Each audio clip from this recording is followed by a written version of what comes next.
ভালোবাসার মানুষগুলোর জন্য আজকে নিজের হাতে রান্না করছি এবং আলহামদুলিল্লাহ সবাই খেয়ে অনেক প্রশংসা করেছে, অনেক ভালো বলেছে। আমার তো মনটা একদম ভরে গেছে। সবার জন্য কাচ্চি বিরিয়ানি করছিলাম, সবাই তো খেয়ে বলতেছে একদম রেস্টুরেন্টের মতো হয়েছে।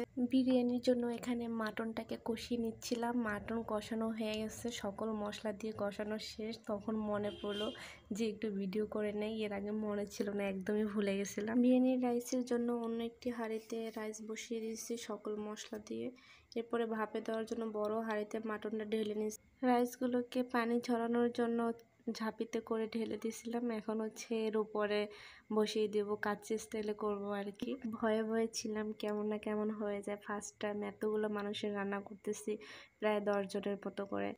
এরপরে রাইসের উপর আমি পেঁয়াজ বেরেস্তা করে রেখেছিলাম, পেঁয়াজ বেরেস্তাগুলো দিয়ে দিচ্ছি।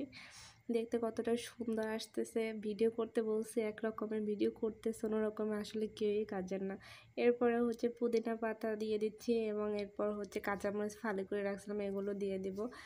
আমি বাচ্চাদের মতো করে একটি একটি করে ছড়াই দিচ্ছিলাম যাতে চারপাশে সুন্দর করে বসে যায় এবং দেখতে অনেক সুন্দর লাগে, একটা সুন্দর করে পিক উঠাইতে পারি আর কি। এর জন্য আমার ক্যামেরাম্যানের হাত যে রকমের কাঁপতেছিল, আমি শুধু ভয় ছিলাম ফোনটা না আমার বিরিয়ানির ভিতর পুরো বিরিয়ানি হয়ে যায়।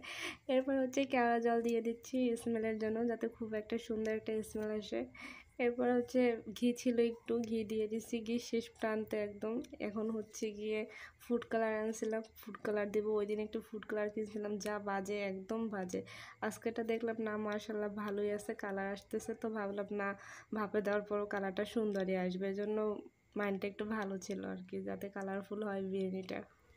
বিরিয়ানির সব কিছু দেয় একদম কমপ্লিট। এরপর হচ্ছে ভাপে দিয়ে দেবো, 6-7 মিনিট রাখছিলাম।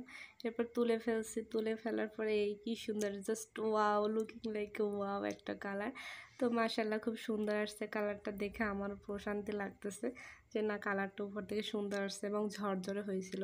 দেখলেই বুঝতে পারবা তোমরা, খুব সুন্দর একটা কালার আসছে। মাংসটা একদম ইয়ামি হয়েছিল, জাস্ট জোস হয়েছিল, নরম তুলতুলে। প্রেশার কুকার ছাড়া রান্না করেও যেমন তুলতুলে করা পসিবল, তাই ফার্স্ট দেখলাম। সবার জন্য খাবার রেডি করতেছিলাম আর ভাবতেছিলাম যেন শর্ট না হয়, সবার জন্য পরিপূর্ণভাবে খেতে পারে। আলহামদুলিল্লাহ সবার একদম ঠিকমতো পারফেক্টলি হয়ে গেছে এবং অবশিষ্ট ছিল, আরও 2 জন খেতে পারতো। আলহামদুলিল্লাহ ভালোবাসার মানুষগুলো অনেক আনন্দ করে তৃপ্তি সহকারে খেলো, দেখে খুব খুশি লাগতেছে ভালোবাসার মানুষগুলোর জন্য রান্না করে ওদেরকে খাওয়াতে পেরে। আলহামদুলিল্লাহ।